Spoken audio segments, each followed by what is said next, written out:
इसका ऑब्जेक्टिव क्या था और अचीव किसने किया।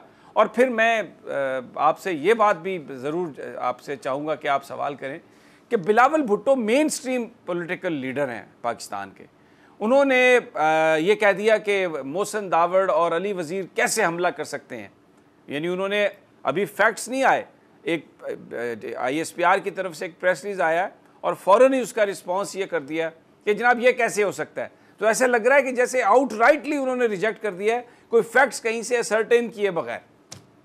देखिए समी साहब, सबसे पहले तो मैं नहायत अफसोस के साथ ये कह रहा हूँ कि इस किस्म का इशू हमें डिबेट ही नहीं करना चाहिए, क्योंकि इसमें हमें कोई चीज़ हासिल नहीं होती।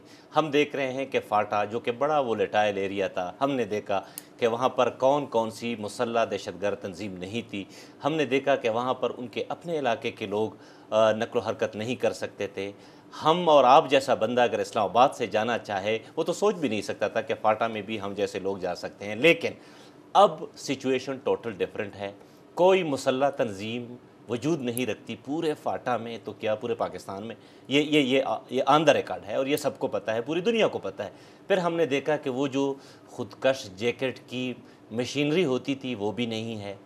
फाटा में कोई ऐसे तालिबान दहशतगर्द ग्रुप नहीं है जो बरमला कह सके कि फ़लाँ एजेंसी में हमारी कोई तंजीम है या हमारा कोई हेडक्वार्टर है। सब्सक्राइब करें और बेल दबाएं ताकि कोई खबर रह न जाए।